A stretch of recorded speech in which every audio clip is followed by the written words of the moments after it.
সাভারের রানা প্লাজার যে ঘটনা ঘটেছিল বিল্ডিং ধসের, এই বিল্ডিং ধসে 3 দিন আটকে ছিল এক স্বামী স্ত্রী। ওই স্বামী স্ত্রী আজকে স্বামী এই পৃথিবী ছেড়ে চলে গেছে, স্ত্রীকে এবং 2 সন্তানকে রেখে গিয়েছেন। আগে একদিন আসছেন, এই ব্যাংকগুলো কেন আনছেন, এই টাকাগুলো কেন আনছেন?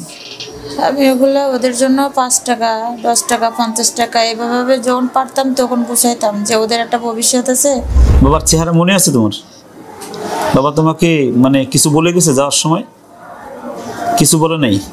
তোমাকে আদর করতো? কেমন আদর করতো? ভালো, অনেক বেশি আদর করতো। আল্লাহ, তো অনেক টাকা টাকা গুনতে তো 3 দিন সময় লাগবে। হ্যাঁ,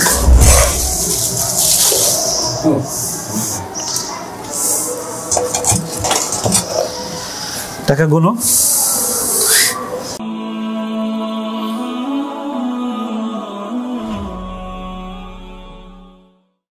আসসালামু আলাইকুম রহমতুল্লাহি ওয়া বারাকাতুহু। সবাই ভালো আছেন, ভালো থাকবেন, ভালো রাখুক আল্লাহ। আমাদের জন্য দোয়া দিবেন, আল্লাহ যেন আমাদেরকে ভালো রাখেন, সুস্থ রাখেন, নিরাপদে রাখেন, এবং আমরা যেই দায়িত্বগুলো নিচ্ছি ওই দায়িত্বগুলো যেন আমরা সঠিকভাবে পালন করতে পারি, সেই দোয়াটা চাই। আজকে আমি যাদেরকে নিয়ে বসেছি তারা হলো বাবাহীন, পিতৃহীন, আশ্রয়হীন 2 জন মানুষ, যারা এখনও বালেগ হয় নাই। মেবি 9 বছর আর 8 বছরের 2 ভাই। ওদেরকে নিয়ে আসছে তার বিধবা মা, আমাদেরকে নিয়ে আসছে। আপনাদের কাছে পরিচয়টা একদম সহজ। সাভারের রানা প্লাজার যে ঘটনা ঘটেছিল বিল্ডিং ধসের, এই বিল্ডিং ধসে 3 দিন আটকে ছিল এক স্বামী স্ত্রী।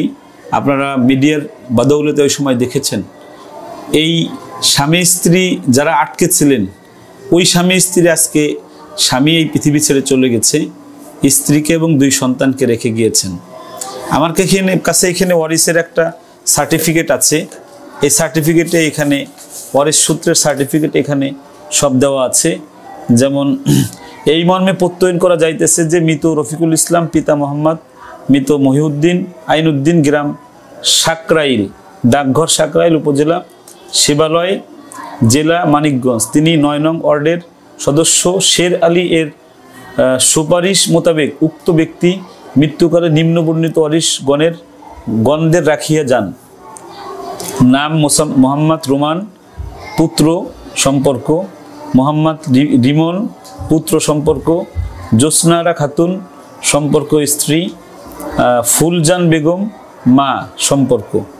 আমি উক্ত মৃত ব্যক্তিদের বিদেহী আত্মার শান্তি ও ওয়ারিশগণের সর্বাঙ্গীন মঙ্গল কামনা করি। এই বিষয়টা আমরা পেয়েছি ওয়ারিশ সনদপত্র, আর একটা পেয়েছি প্রত্যয়নপত্র। এটাও শিমুলিয়া ইউনিয়ন পরিষদের আমরা পেয়েছি। আর এই বাচ্চাদের সনদপত্র আমরা এখানে পেয়েছি ইউনিয়ন পরিষদের। আমরা মোটামুটি চেষ্টা করেছি মূল জায়গায় যাওয়ার। তো আপনারা জানেন যে আমরা এই বাংলাদেশের 68,000 গ্রামের যে সকল একদম অসহায় মানুষ, যাদের পৃথিবীতে কেউ নেই, তাদেরকে আমরা আর রায়হান ইন্টারন্যাশনাল মাদ্রাসার মাধ্যমে আমরা তাদেরকে লেখাপড়া করাই একদম সম্পূর্ণ ফ্রিতে। এমনকি এই বাচ্চাদের কাপড় চাপড় এবং থাকা খাওয়া, লেখাপড়া, পরবর্তীতে বাসস্থান করে দেওয়ারও একটা চিন্তা চেতনা আর রায়হান ইন্টারন্যাশনাল মাদ্রাসার আছে, যদি আল্লাহ রাব্বুল আলামিন আমাদেরকে তৌফিক দেন আপনাদের দোয়ায়। আমার একটা বিষয় খারাপ লেগেছে, আপনাদের সাথে শেয়ার করছি আমি। এখানে 3টা ব্যাংক আছে, এই 3টা ব্যাংক ভরা টাকা আছে।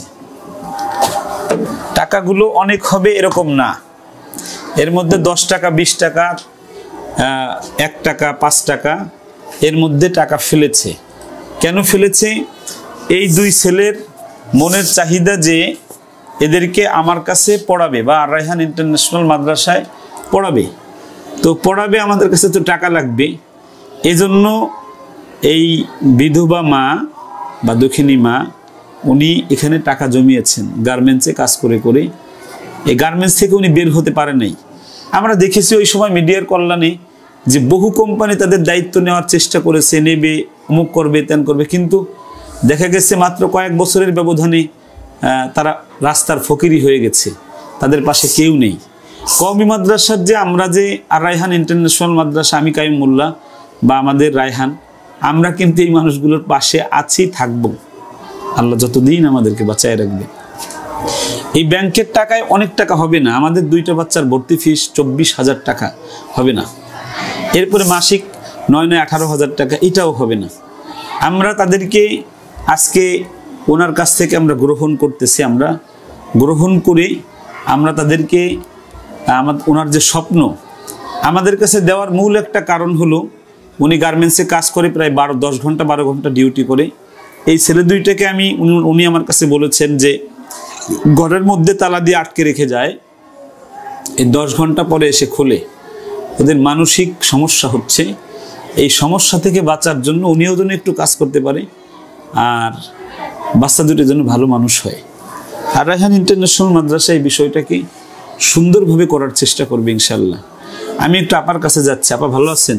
আলহামদুলিল্লাহ। আপনার নাম কি? মোসাম্মদ জোসনা আক্তার ঋতু। জোসনা আক্তার ঋতু। আপনার স্বামীর নাম? মোহাম্মদ রফিকুল ইসলাম। রফিকুল ইসলাম। আপনার গ্রাম, মানে আপনার স্বামীর গ্রাম? সাকরাইল। সাকুরা? সাকরাইল। সাকরাইল। পোস্ট? পোস্ট ও সাকরাইল। থানা? থানা শিবালয়। হ্যাঁ, থানা শিবালয়।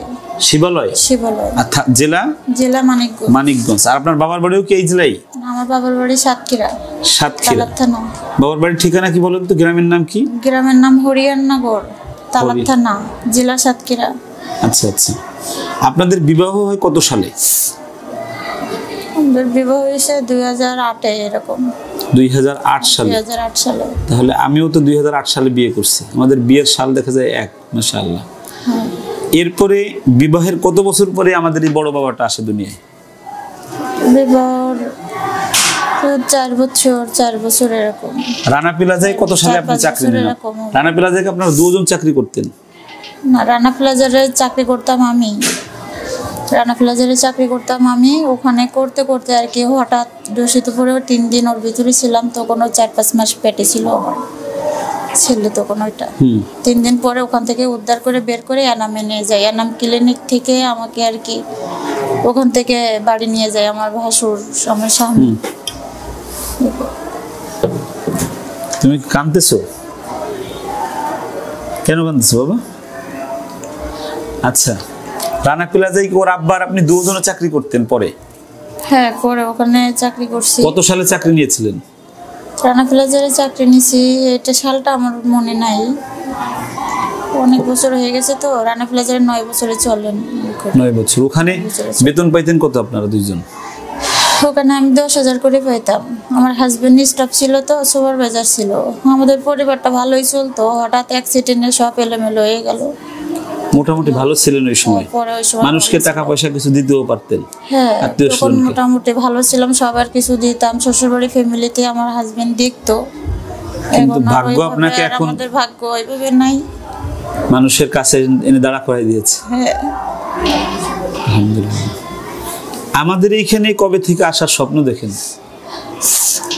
আবার ওই যে ভাইয়ারে বলছিলাম যে আমার ছেলেটা এইভাবে তালা মেরে রেখে যায়, তো ভাইয়া একটু আপনি দেখেন তো ভালো একটা মাদ্রাসা পাওয়া যায় কিনা।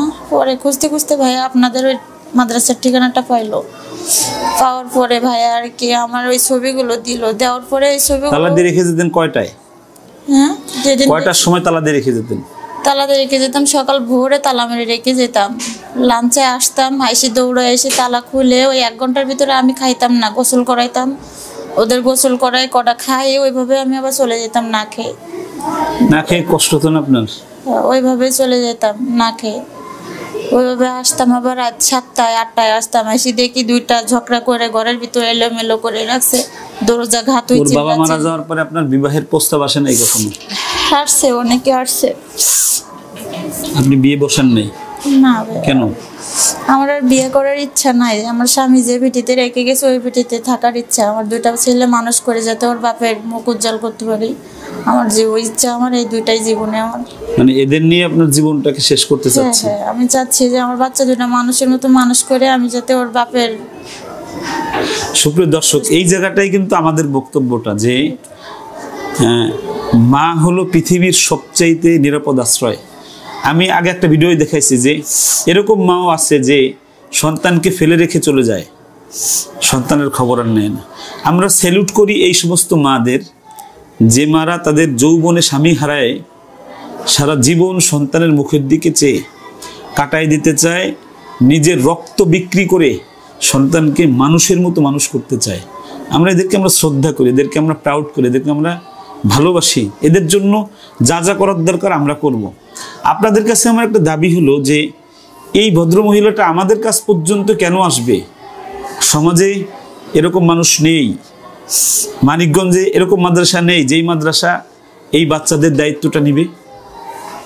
আমাদের কাছ পর্যন্ত কেন আসতে হবে? তার পাশে তো মাদ্রাসা আছে, তারা দায়িত্ব নিবে।